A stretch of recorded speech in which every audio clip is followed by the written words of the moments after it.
Welcome everyone to Gamer Meld. Today, AMD announced the RX 6700 XT GPU, to which for when that comes out, and I'll get to that in just a minute or so, make sure to check out the description for a link to that. It is an affiliate link, so it helps the channel out and it doesn't cost you anything more.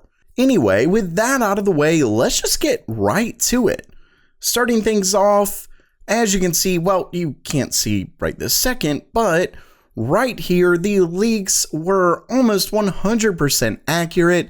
It comes with 40 compute units, which is the same as the 5700 XT, though of course that doesn't mean much for performance because this is a new architecture. And it also comes with 12 gigabytes of GDDR6 memory, and it does have the Infinity Cache with 96 megabytes. Next, it has a game clock of 2424, and according to their site, it also has a 2581 megahertz boost. Basically, as I said, it's just about exactly as we thought. Next up, we have performance, and as you can see in this first slide, they actually compared it to the 2000 and 1000 series GPUs. Don't worry, that's not a terrible sign, but obviously it does fairly well. They are touting this as a 1440p GPU. And next up, we have the actual performance people want to see. You can see that they compare it to the RTX 3070, and when making that comparison, it does fairly well. Obviously, we want to wait for third-party reviews, but given this as a benchmark, it's not looking too bad. You can see that it does lose in a few titles, though not by much except Watch Dogs Legions. But in Hitman 3, it does fairly well. Call of Duty Black Ops, it does fairly well. So this is certainly not bad. And of course, this is at 1440p at max settings. Next up, I want to talk about this, which is pretty interesting. They said when you have like all the texture packs and things like that at 1440p, allegedly Call of Duty Black Ops Cold War gets over 10 gigabytes. Now, remember that with the 3070, it only comes with 8 gigabytes of memory. So this could be something to test out, as it obviously would limit what the 3070 can do. But of course, that will take more testing, but this is at least according to them. It's quite a bit more memory than what's capable of the 3070. And of course, they're touting the fact that their GPU has 12 gigabytes. Next up, and this is something I really do want to touch on. They went over, they're adding Fidelity FX. They're also adding Radeon Boost to DirectX 12. That was actually the main thing that they announced. So unfortunately, if you were hoping for a DLSS alternative, they didn't announce one. With that said, you can see that they are apparently still working on it. I don't know why they have it in with their Fidelity FX if it isn't actually out yet and available on literally anything, but they do show their super resolution. Now, obviously, I know that a lot of you do say, DLSS, all it is upscaling. And that's true. There are some negatives. We have seen some visual negatives while using DLSS, even the 2.0. I do believe I've somewhat gone over that in the past, but basically it isn't perfect. With that said, because it's using artificial intelligence and it's upscaling from that rather than older upscaling techniques, it is certainly significantly better than any other type of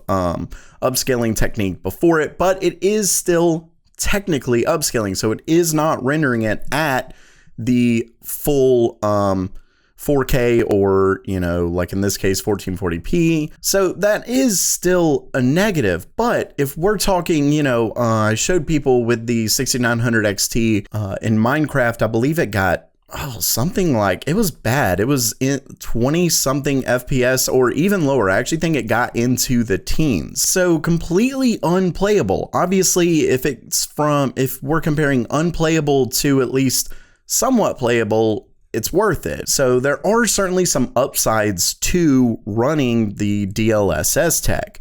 one thing that was announced that I'm not sure people are really talking about too much, which they talked about latest games with ray tracing, though once again we've seen ray tracing significantly impacts performance, so it does with NVIDIA as well, but from what we've seen, it's looking like a much greater impact on AMD. It certainly seems like their ray tracing cores and the hardware that they're using for ray tracing isn't at the same level of NVIDIA's newest Ampere. But with that said, one thing that could be said up until now is that games almost entirely have been built from the ground up for NVIDIA's GPUs. Now, because of the fact that they are talking about these latest games with ray tracing, the reason is because of DirectX 12. But at the same time, I can almost guarantee that there has been quite a bit of things done, especially in games like Minecraft, just because NVIDIA spent so much time themselves working with them to make that. I can almost guarantee you there's tons of optimizations that are very specific to NVIDIA's GPUs.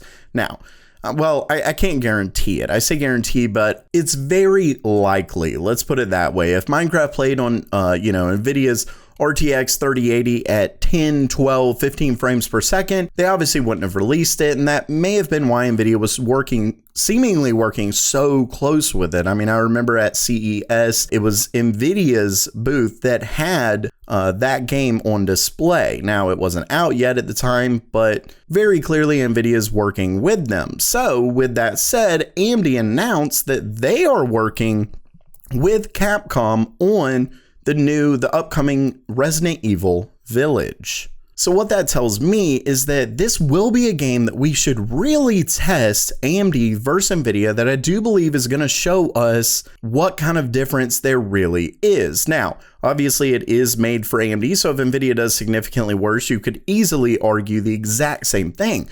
But if they do significantly worse, it absolutely shows us, hey, it's not as simple as this supports ray tracing. You really can code more for one GPU over the other, and it will make a difference. Now, if NVIDIA still beats AMD at this, then that almost guaranteedly tells us that it is a hardware difference. And of course, if it is, which it likely is, at least by a little bit, that obviously does stink. But at least with AMD partnering with these game developers, they're able to make it playable. Let's put it that way. I mean, right now, some games certainly are playable, but hopefully they'll be able to help that dip that happens when you turn ray tracing on to not be as significant. Now, with all of that out of the way, let's get to price. You can see, once again, if you follow this channel, the leaks, well, here you can see, the leaks were correct. In my last video, I had the option of it was either $479.99 or $499.99. Now you can see that they ended up going with the lower of the two prices, which is good, but it still really stings. I kind of went over in my stream today the fact that in my recent video, I had talked about the fact that the pricing was absolutely ridiculous, or at least seemed to be, based on our perceptions. But in that video, I did make it very clear, it would be essentially going up against a RTX 3060 Ti, not the 3070, which clearly it is going up against the 3070. So my thing, and I actually did post a comment and pinned a comment to that video, is that the more I thought about it, the 5700 XT originally launched and was going to be coming out at $450. But right around that time, NVIDIA announced their super cards, and what was going to be comparable to the 2070 ended up only being comparable to the 2060 Ti, which ended up only being $400. So because of that, AMD was forced to lower the price. I do believe it was $400 is where they lowered the price to for the 5700 XT. You really have to keep in mind that they were originally set to compete against the 2070. Well, now they're competing with the 3070. For me, it's always kind of felt like the 5700 XT was comparable to the 2060, but it's only because of the super card. The simple fact is that it was always intended to go against the 70, hence why it's the 6700, 5700 XT models, so it was always intended to go against those cards. So when we look at a 3070, it's $500. So this is a little bit of a drop. Personally, I would feel like it should be more like $450, especially if the ray tracing is still significantly worse. Of course, with it being $480, it is still a slight undercut. With all of that said, of course, that's if you can actually buy it, which you almost certainly won't be able to, except for maybe a few seconds after it is released. Speaking of, that release date is March 18th.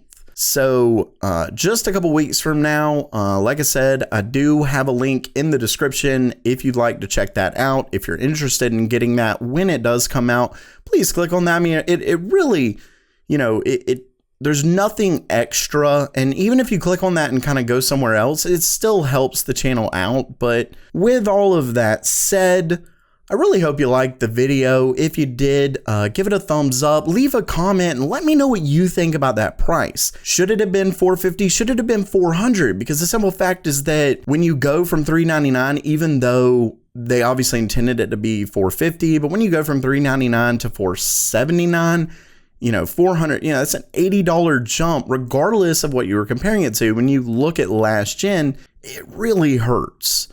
But that's just my thoughts. Like I said, let me know what you think down in the comments below.